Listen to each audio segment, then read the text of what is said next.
Hi అండి, అందరికీ నమస్కారం. Welcome to my YouTube channel Sauji Krish.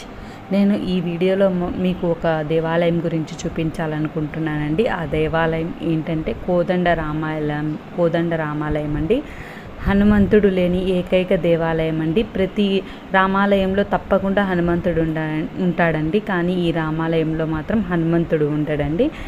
కోదండ రామాలయం వచ్చేసరికి ఆంధ్రప్రదేశ్ రాష్ట్రంలోని వైఎస్ఆర్ జిల్లాకు చెందిన ఒంటిమిట్టలోని ప్రాచీన హిందూ దేవాలయం అండి. ఇక్కడి మూలమూర్తులు కోదండ రాముడు, సీతాదేవి, లక్ష్మణస్వామి అండి. కడప నుంచి రాజంపేటకు వెళ్ళే మార్గంలో 27 కిలోమీటర్ల దూరంలో ఒంటిమిట్ట ఉందండి. సీతారామ లక్ష్మణుల విగ్రహాలను ఏకశిలలో ఉన్నందున ఈ క్షేత్రము ఏకశిలా నగరం అని ప్రసిద్ధి చెందినది. నవ్యాంధ్ర ఏర్పడిన తరువాత ఈ ఆలయమున్న ఒంటిమిట్టను భద్రాచలంగా పేరుగాంచింది. ఆంధ్రప్రదేశ్ ప్రభుత్వం శ్రీరామనవమి రోజున ఈ ఆలయంలోనే అధికారికంగా ప్రత్యేక కార్యక్రమాలను నిర్వహిస్తుంది. శ్రీరామనవమి రోజున ప్రభుత్వం తరపున పట్టు వస్త్రాలు, తలంబ్రాలు సమర్పిస్తారు. అసలు ఈ ఆలయం యొక్క చరిత్ర గురించి ఇప్పుడు నేను మీకు చెప్తానండి. రామలక్ష్మణులు చిన్నపిల్లలుగా ఉన్నప్పుడు విశ్వామిత్రుడు వారిని తమ యాగరక్షణకు తీసుకున్నాడని తెలిసిందే. కానీ సీతారామ కళ్యాణం జరిగాక కూడా అలాంటి సందర్భమే ఒకటి ఏర్పడింది. అప్పుడు మృకండు మహర్షి, శృంగి మహర్షి రాముని ప్రార్థించడంతో దుష్ట శిక్షణ కోసం ఆ స్వామి సీతా లక్ష్మణ సమేతుడై అంబుల పోది పిడిబాకు కోదండం పట్టుకుని ఈ ప్రాంతానికి వచ్చి యాగరక్షణ చేశాడని పురాణం చెబుతుంది. అందుకు ప్రతీకగా ఆ మహర్షులు సీతారామ లక్ష్మణుల విగ్రహాలను ఏకశిలగా చెక్కించారని, తర్వాత జాంబవంతుడు ఈ విగ్రహాలను ప్రాణప్రతిష్ఠ చేశారని ఇక్కడ ప్రజల విశ్వాసం. ఈ దేవాలయంలో శ్రీరామ తీర్థం ఉంది. సీత కోరికపై శ్రీరాముడు రామబాణంతో పాతాళ గంగను పైకి తెచ్చాడని అంటారు. దీనికి చారిత్రక విశేషాలు ఉన్నాయండి. అదేంటంటే గోపుర నిర్మాణం చోళ శిల్ప సంప్రదాయంలో అద్భుతంగా ఉంటుంది. ఫ్రెంచ్ యాత్రికుడు ట్రావెర్నియర్ 16వ శతాబ్దంలో ఈ రామాలయాన్ని దర్శించి భారతదేశంలోని పెద్ద గోపురాలలో ఈ రామాలయ గోపురం ఒకటి అని కీర్తించాడు. ఆంధ్ర మహాభాగవతాన్ని రచించిన పోతన తాను ఏకశిలపురి వాసినని చెప్పుకున్నాడు. అంతేగాక తన భాగవతాన్ని ఈ కోదండరామునికి అంకితం గావించాడు. దాన్ని బట్టి భాగవతంలో ఈ ప్రాంతానికి చెందిన వాడుక మాటలు కొన్ని ఉండటాన్ని బట్టి ఆయన కొంతకాలం ఇక్కడ నివసించాడని భావిస్తున్నారు.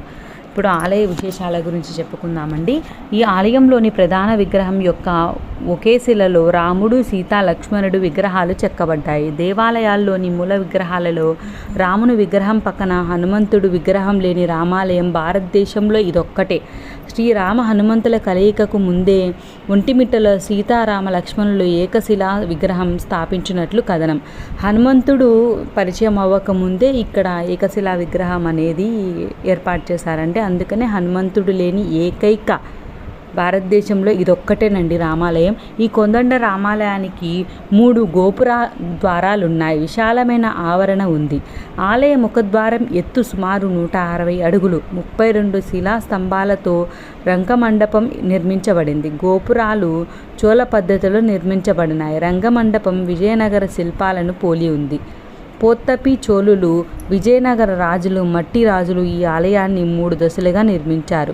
ఒంటిమిట్ట నివాసి ఆంధ్ర వాల్మీకి అని పేరొందిన వావిలి కొలను సుబ్బారావు ఈ రామాలయాన్ని పునరుద్ధరించాడు. స్వామికి ఆభరణాలు చేయించటంతో పాటు రామసేవ కుటీరాన్ని నిర్మించాడు. ఈయన టెంకాయ చిప్ప చేతపట్టి భిక్షాటన చేసి వచ్చిన సొమ్ముతో సుమారు 10 లక్షల రూపాయలు విలువైన ఆభరణాలు చేయించగలిగాడు.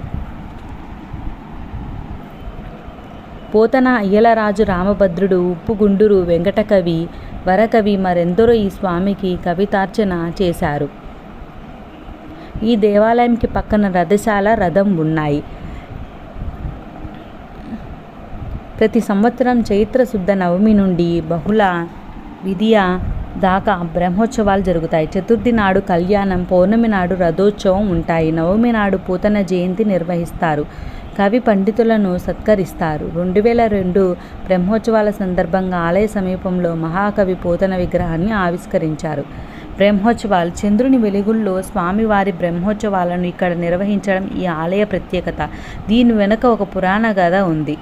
క్షీరసాగర మథనం తరువాత మహాలక్ష్మీదేవి అమ్మవారిని నారాయణుడు తన సతీ సమేతగా సతీమణిగా స్వీకరించాడు. పగలు జరిగే స్వామివారి వివాహాన్ని తాను చూడలేకపోతున్నానని ఆమె సోదరుడు చంద్రుడు స్వామివారికి విన్నపించగా ఒంటిమిట్టలో వెన్నెల వెలుగుల్లో తన కళ్యాణాన్ని వీక్షించవచ్చని వరమిచ్చాడు. దాని ప్రకారమే రాత్రిళ్ళు ఇక్కడ స్వామివారి బ్రహ్మోత్సవాలను నిర్వహిస్తారు.